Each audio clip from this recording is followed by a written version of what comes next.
Summer 1943. Camp Crossville, Tennessee.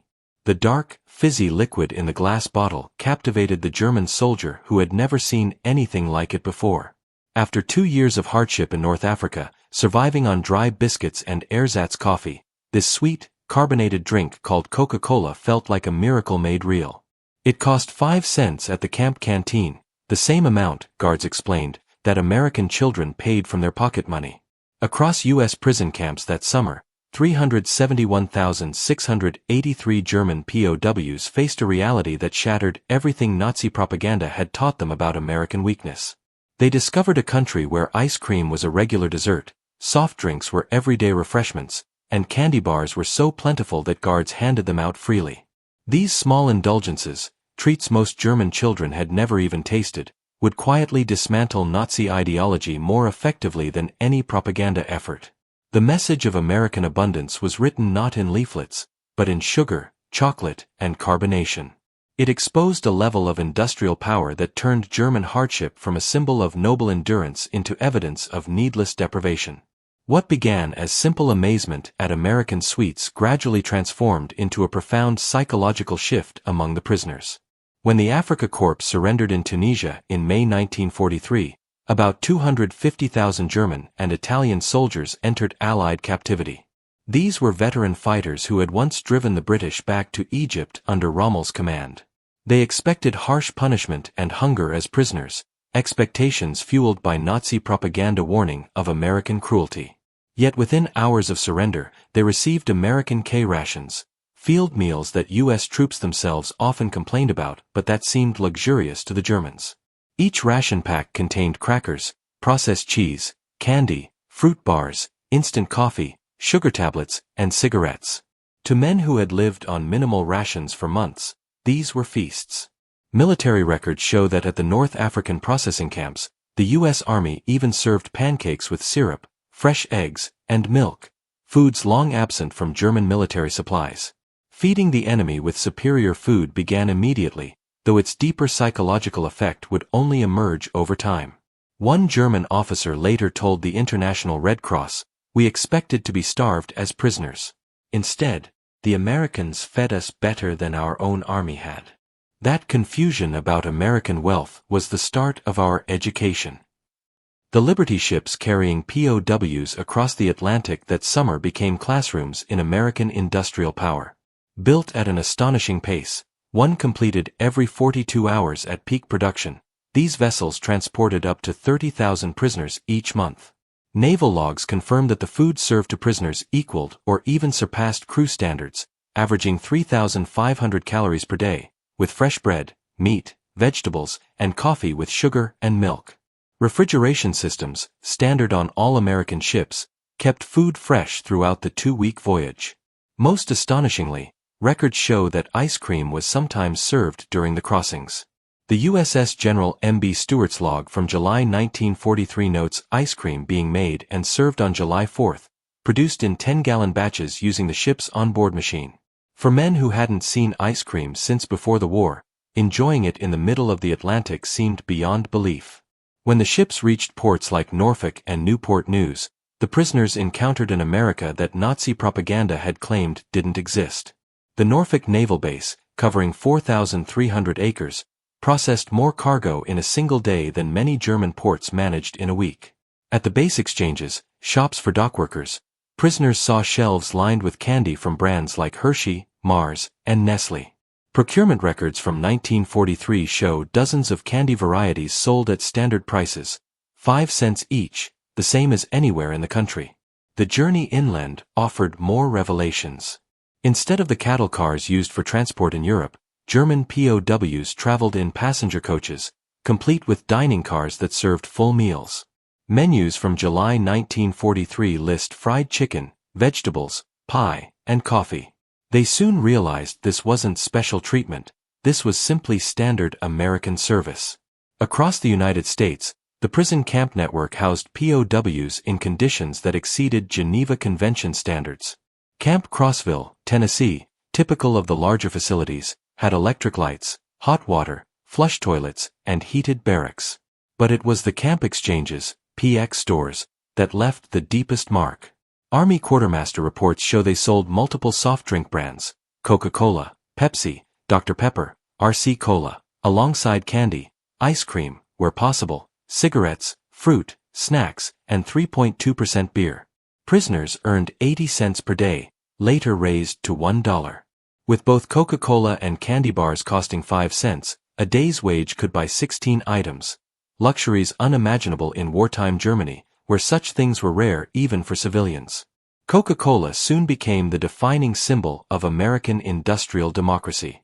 Company records show 5 billion bottles produced in 1943 alone, with the U.S. military ensuring every service member worldwide could buy one for 5 cents. German prisoners discovered that Coca-Cola was everywhere in America. In every camp, every factory, every gas station, and even in schools. Americans drank it casually and discarded half-empty bottles without a second thought. For technically minded prisoners, its consistency nationwide was astonishing. Coca-Cola tasted the same in Maine or Texas, a level of quality control unmatched by German industry. The syrup, made in Atlanta and distributed nationwide, reflected an industrial coordination that challenged every Nazi claim of American disorganization. Company archives confirm that many prison camps received weekly deliveries of 200 to 300 cases, each with 24 bottles. Camp Hearn, Texas, alone consumed around 7,000 bottles weekly in the summer of 1943. That ice cream seemed almost unreal to German prisoners who hadn't tasted it since before the war. Yet U.S. Army records confirm that it was regularly served in camps equipped with refrigeration during the summer months. The military viewed ice cream as essential for morale, so vital, in fact, that special ice cream ships were built for the Pacific Fleet. At Camp Shelby, Mississippi, the July 4, 1943 celebration featured ice cream made on site. Prisoners watched as hand-cranked freezers turned ice, salt, cream, sugar, and flavorings into gallons of frozen dessert. The casual use of materials considered scarce in wartime, ice in July, cream, and sugar for a recreational food, illustrated priorities that many Germans found hard to comprehend. By 1944, numerous camps had installed electric ice cream machines, producing flavors like chocolate, vanilla, strawberry, and butter pecan, a variety exceeding what most German shops had offered before the war. Prisoners could buy ice cream bars or sandwiches for 10 cents, or cups of assorted flavors at the same price. According to Army procurement records, large camps ordered between 50 and 100 gallons of ice cream weekly during the summer. While quantities differed by camp and season, prisoners routinely enjoyed this treat that had long disappeared from German life. Sugar consumption in American prison camps left an equally deep impression. In Germany, sugar was tightly rationed. Civilians received about 280 grams per month, when available. In contrast, in American camps, bowls of sugar sat openly on mess hall tables for unrestricted use. Quartermaster records from 1943 to 1945 show weekly deliveries of 100-pound bags of refined sugar to each camp. Camp bakeries used it freely to make cakes, cookies, and pies that appeared regularly on menus. Coffee, tea, cereals, and desserts were sweetened without limitation. One report from Camp Aliceville, Alabama, in August 1943, highlighted this cultural contrast. During humid weather, several hundred pounds of sugar hardened and became unusable. Instead of salvaging it, kitchen staff simply discarded it and ordered more. German prisoners working in the kitchen were visibly disturbed by what they saw as waste. American chocolate consumption offered another lesson in abundance. Major producers, Hershey, Mars, and Nestle, manufactured millions of bars monthly, even under wartime restrictions. The U.S. military alone purchased 380 million pounds of chocolate products during the war.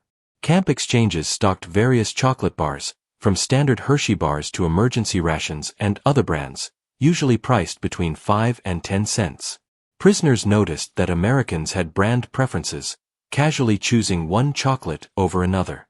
Monthly Red Cross packages distributed to prisoners also contained chocolate among other items.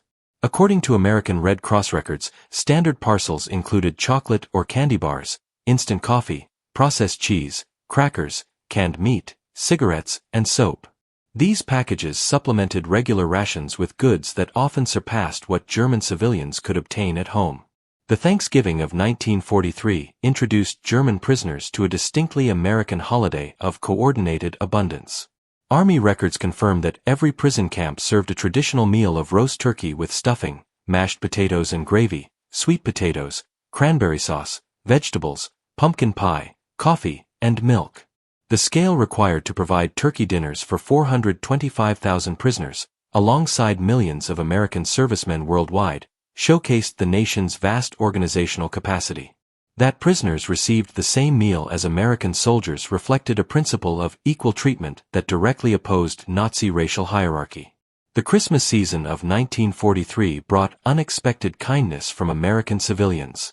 Church groups, civic organizations, and individuals sent gifts to German POWs.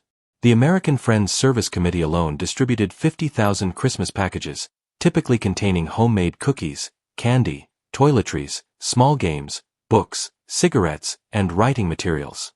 Local communities near camps contributed as well. In Tonkawa, Oklahoma, townspeople delivered homemade treats to prisoners, while in Hearne, Texas, church members brought Christmas cookies and candy. Such gestures of goodwill toward enemy soldiers challenged the Nazi worldview, showing compassion as a form of strength rather than weakness. As labor shortages increased, German prisoners began working beyond camp boundaries, gaining first-hand exposure to American food production.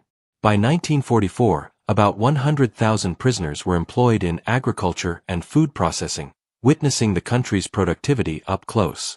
In Michigan orchards, prisoners picked cherries destined for maraschino production, bright toppings for ice cream sundaes. The sheer volume amazed them. Single orchards produced tons of fruit used purely for decoration. At canneries, prisoners saw rigorous quality control standards that rejected perfectly edible food for minor imperfections. Del Monte records from 1944 show that roughly 15% of fruit was discarded for size or blemishes and redirected to animal feed. In Colorado and Nebraska, sugar beet processing demonstrated levels of mechanization beyond German capabilities. Individual American farms produced more sugar beets than entire regions in Germany. Prisoners learned that annual U.S. sugar output from cane and beets combined reached around 7 million tons, explaining the abundance they observed daily. Prisoners assigned near schools witnessed early versions of the national school lunch programs. Children received hot meals that included milk, proteins, and vegetables. Though the National School Lunch Act was not passed until 1946, pilot programs were already active during the war. The consistent supply of fresh milk particularly impressed the German observers. Delivering milk to thousands of schools each day demonstrated a logistical efficiency Germany had struggled to achieve even for military operations. Some schools even sold ice cream as an optional treat. Seeing American children enjoy such luxuries while German youth faced shortages left a lasting impact on the prisoners. When minimum security prisoners ate at American diners under supervision, they saw the country's democratic approach to everyday life. These small restaurants offered menus that, in Germany, only the wealthy could afford, yet in America, they were accessible to all. Menu prices from 1944 listed hamburgers at 25 cents, Coca-Cola at 5 cents, pie at 15 cents, ice cream sundaes at 25 cents, and full dinner specials for 65 to 75 cents.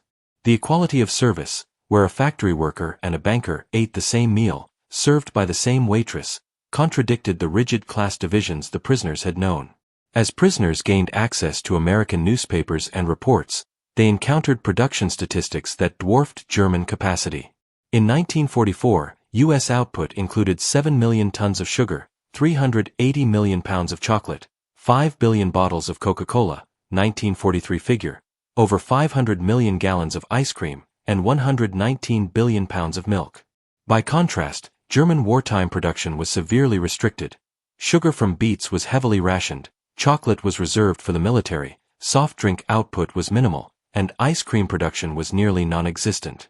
These openly published numbers revealed that America's wartime production surpassed Germany's peacetime peaks. By late 1944, German prisoners were sending food parcels to their families instead of receiving them. Using camp wages, they purchased American goods, chocolate bars, instant coffee, canned foods, and mailed them home. International Red Cross records show that German POWs in the U.S. sent about 11 million packages to Germany during their captivity, most filled with food. For families struggling with starvation, these packages from captured relatives symbolized the failure of Nazi propaganda. Even under rationing, Americans' food supply reflected a level of abundance unimaginable in wartime Europe. U.S. sugar rationing allowed 2 pounds per person monthly, over 3 times the German allowance. Meat rationing permitted 28 ounces weekly per person, exceeding what Germans received in a month. In 1944, Office of Price Administration records show Americans still consumed 74 pounds of sugar per capita, 10 times higher than in Germany. Beyond Coca-Cola, prisoners discovered an entire industry of American soft drinks, Pepsi Cola, Dr. Pepper, RC Cola, Orange Crush, and many more, each available nationwide, representing yet another sign of industrial consistency and abundance that Germany could scarcely imagine. National and regional brands competed across the country, with numerous companies producing similar goods, a clear sign of market abundance that would have been impossible under the German-controlled economy.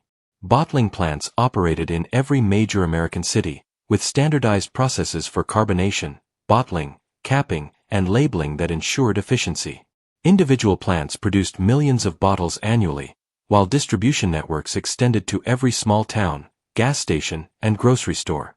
By the end of the war, American soft drink production had reached billions of bottles per year, amounting to dozens of bottles per citizen. This single industry's output surpassed entire sectors of German consumer manufacturing. In spring 1945, as American forces pushed into Germany, German prisoners in the United States watched newsreels of GIs handing out chocolate and gum to German children. The joy on the children's faces, receiving treats their own government couldn't provide, symbolized the complete ideological collapse. The contrast was striking. American soldiers, advancing through enemy territory, had enough food to give away, while the regime that promised victory had delivered only hunger. Footage of concentration camp liberations further emphasized the difference. American troops were seen sharing their rations with emaciated survivors, demonstrating compassion toward victims of the very system German soldiers had served. Between 1945 and 1946, German prisoners of war returned home to a devastated country. Many had gained weight during captivity, while their families had lost weight through starvation. They brought with them first-hand experience of abundance in a land defined by scarcity. Medical reports confirmed that most prisoners returned healthier than when captured, highlighting the undeniable contrast between American plenty and German deprivation. Many returned home with their final Red Cross parcels, chocolate, coffee, and canned goods that became cherished items for their families. Children who no longer remembered the taste of chocolate received Hershey bars from fathers who had eaten ice cream regularly in prison camps. Former POWs became unexpected advocates for the Marshall Plan. They had witnessed a kind of prosperity built not on exploitation, but on production. Their accounts convinced many Germans that America could afford to rebuild even its former enemies. They understood that U.S. strength came not from conquest but from its immense productive capacity, a society wealthy enough to waste food even during war. This realization helped shape post-war West Germany's economic philosophy. The economic miracle of the 1950s drew, in part, from the lessons prisoners had learned in American camps, lessons about mass production, efficient distribution, and consumer abundance. They saw that standardized production created quality and efficiency, that consumer access built stability, and that industrial democracy outperformed authoritarian control. These insights, learned through simple products like Coca-Cola and ice cream, influenced a generation of German business and political leaders. The transformation of German POWs through exposure to American abundance is documented in military quartermaster records, Red Cross reports, corporate archives, particularly Coca-Cola's, censored POW correspondence, post-war interviews, and academic research. Historian Arnold Kramer, the foremost expert on German POWs in America, concluded that food abundance was key to their ideological transformation. His studies showed that casual exposure to American plenty achieved what formal re-education programs could not: the dismantling of Nazi superiority myths. The statistics are telling. Between 1943 and 1946, German POWs in America received 3,300 to 3,600 calories daily. Their diets included 4 pounds of sugar monthly, 32 ounces of meat weekly, and a quart of milk per day, with ice cream served regularly in summer and soft drinks available for 5 cents. In contrast, German civilians during the same period received only 1,200 to 1,500 calories per day, limited sugar, scarce meat, and almost no milk, ice cream, or soft drinks. These were not propaganda numbers but recorded facts. Prisoners in America ate better than civilians in Germany. It proved that American abundance extended even to its enemies. This experience with U.S. food culture profoundly influenced post-war Germany. Coca-Cola returned to West Germany in 1949, symbolizing alliance and recovery. American-style ice cream parlors appeared across cities, while candy bars and chewing gum became emblems of renewal. Many former POWs went on to import American food products, understanding from personal experience that they represented more than flavor. They symbolized democracy, abundance, and modernity. Supermarkets, introduced to Germany in the 1950s, were often promoted by ex-prisoners who had seen American retail firsthand. They understood that democratic abundance depended on efficient distribution, not just production. In interviews and memoirs, German POWs repeatedly described food abundance as transformative. A former Africa Corps officer said in 1975, "We thought America was weak and divided. Instead, we found a nation that could give ice cream to its enemies. That's when we knew we'd lost more than the war, we'd lost our entire worldview." Another veteran recalled in a 1985 documentary, "My first Coca-Cola was like drinking the future. Sweet, fizzy, unnecessary, and available to anyone for a nickel. That drink contained everything Nazi Germany wasn't: abundance, democracy, joy." These testimonies, collected over decades, confirm that American abundance accomplished what defeat alone could not: a complete ideological change. The men who arrived as soldiers of the Reich left as witnesses to democratic prosperity. Historians now recognize the POW experience in America as one of history's most successful examples of re-education through observation rather than instruction. Food was the universal language. Everyone understood hunger and satisfaction. Weight gain and visible health improvement made the lessons impossible to ignore. Every meal demonstrated industrial capability, every bottle of Coca-Cola illustrated efficiency and reach, and every serving of ice cream showed that abundance could be shared democratically. Children of these prisoners grew up hearing stories of this abundance, tales that seemed unbelievable until West Germany's recovery proved them true. The myth of American plenty, born in POW camps, influenced generations of German-American relations. Many of these children later studied or worked in the United States, discovering that their fathers' stories were accurate. Supermarkets full of choice, soda fountains, and candy aisles overflowing with variety. This long-term influence extended beyond individuals.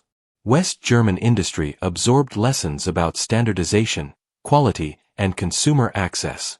The post-war economic miracle was not just about rebuilding production, but creating abundance for everyday citizens. Today, Germany hosts more than 1,400 McDonald's outlets, Coca-Cola is everywhere, and ice cream is commonplace. The transformation from scarcity to abundance, first witnessed in American prison camps, is now complete. Yet, its lesson remains vital. Ideology can be defeated not only by force but through generosity, not through deprivation but through demonstration. The German prisoners who once doubted the existence of such abundance became its most powerful witnesses. They carried home the understanding that democracy's strength lay not in power but in its ability to create and share. In the end, simple bottles of Coca-Cola and dishes of ice cream achieved what armies could only strive for: the transformation of enemy hearts and minds. The men who once marched for tyranny returned as advocates for freedom, having learned that true strength lies in production, generosity, and the ability to share abundance even with one's foes. They had tasted democracy, and it was sweet.